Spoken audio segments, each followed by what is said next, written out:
Bonjour tout le monde et bienvenue pour ce nouveau numéro de Livre en vrac, un livre en vrac spécial rentrée, puisque vous ne m'avez pas vu présenter cette émission depuis le mois d'août où j'avais présenté quelques livres de l'été. Eh bien, allons-y avec ces premiers livres de la rentrée littéraire. La seconde salve arrivera un petit peu plus tard, mais dans pas très longtemps. Alors, tout d'abord, Tu n'iras pas à l'école, mon fils. Un pamphlet très fort de notre directeur littéraire Johan Laurent Rouault, qui a été professeur, qui est jeune papa, qui pour la troisième fois, le livre est préfacé par moi-même. Je parle non pas en tant qu'éditeur, mais en tant que professeur aussi, et que papa également. Donc dans la préface, la longue préface que je fais à mon ami Johan, tu n'iras pas à l'école, mon fils. Il explique à son fils, avec du Kipling dans les veines, il explique à son fils pourquoi il ne veut pas qu'il aille à l'école. C'est une lettre ouverte à son fils. À noter que le jour où ce livre est sorti, le chef de l'État a décidé que l'école à la maison, ce serait fini à partir de la rentrée prochaine, ce qui concerne à peu près 50 000 personnes en France. Donc ce livre va faire parler dans les prochaines semaines, tout comme cette mesure va faire parler. Donc un pamphlet qui tombe à point nommé « Tu n'iras pas à l'école, mon fils » de Johan Laurent Rouault, collection Uppercut, bien entendu.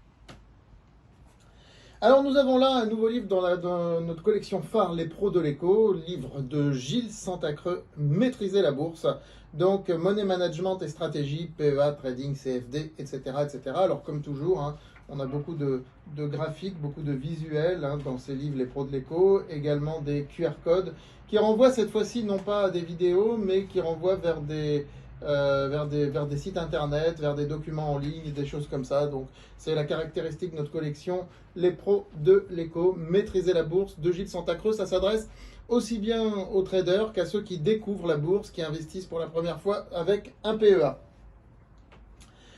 Dans la collection Magnitude, la célèbre collection littéraire Magnitude, nous avons De Stockholm à Lima, tome 1. Alors vous remarquez peut-être que contrairement à tous les autres livres de la collection Magnitude, la couverture est brillante, alors que d'habitude elle est mate. Ce qui signifie que ce livre est un petit peu en quelque sorte un hors-série de la collection Magnitude. Ce sera un livre en 3 tomes. Le tome 1 c'est Les fiançailles barbares, et si vous remarquez bien, il est classé Magnitude 9 avec une pastille pour adultes. C'est un livre pour adultes, c'est violent, c'est fort, il y a de l'amour, il y a de la violence. Ça raconte l'histoire d'une jeune femme qui se fait kidnapper et qui tombe amoureuse de celui qui la rachète à son kidnappeur et qui devient un peu son tortionnaire. Mais c'est fort, c'est très puissant, c'est pas juste une romance centrée sur les personnages, il y a tout un contexte géographique, puisque ça se passe dans le monde entier, ça se passe entre la Californie, le Brésil, etc. Et après ça se passera en Allemagne, et il y aura un contexte historique très puissant aussi. Donc dans les tomes 2 et 3, parce que l'auteur Anna Jane Lila compte faire un tome 2 et un tome 3 qui vont sortir à quelques mois d'intervalle. Et c'est une trilogie qui va vraiment, vraiment faire parler d'elle, donc qui est exceptionnelle. Les fiançailles barbares, tome 1, donc de Stockholm à Lima. Le livre peut aussi se voir dans ce sens-là. Alors, là, c'est pas un livre de la rentrée littéraire. Tiens, on l'a quand même mis. Alors, écoutez, Stupeur et confinement, j'en avais déjà parlé une fois, mais c'est pas grave, c'est peut-être parce qu'il risque d'y avoir un deuxième confinement.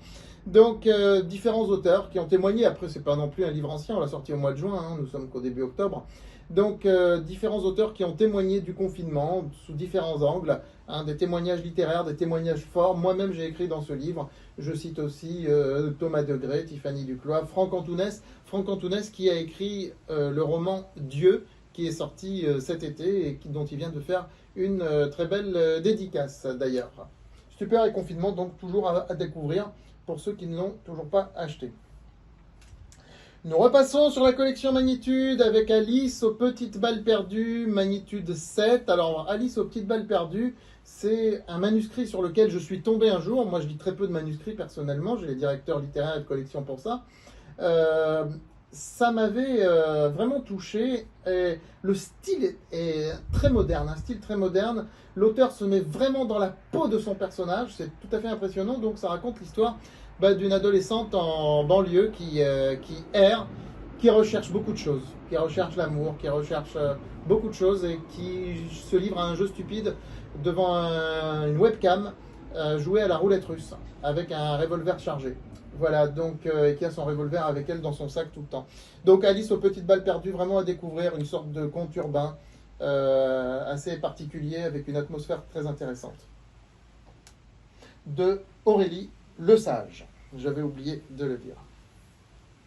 Et enfin, la Cendrillon du trottoir de Bianca Bastiani. La Cendrillon de trottoir, donc le destin d'une Cendrillon dans l'enfer de la prostitution. Voilà, en gros, c'est ça. C'est un roman tiré d'une histoire vraie, donc dans les années 80-90. Hein, c'est même pas de la romance, c'est son amoureux qui l'a mis sur le trottoir, donc elle raconte. Il y a beaucoup de playlists, c'est fait avec poésie, il y a beaucoup de playlists des années 80 aussi dans ce livre. Cendrillon du trottoir de Bianca Bastiani. Une collection magnitude 8. Voilà, je vous dis à très bientôt à la vôtre.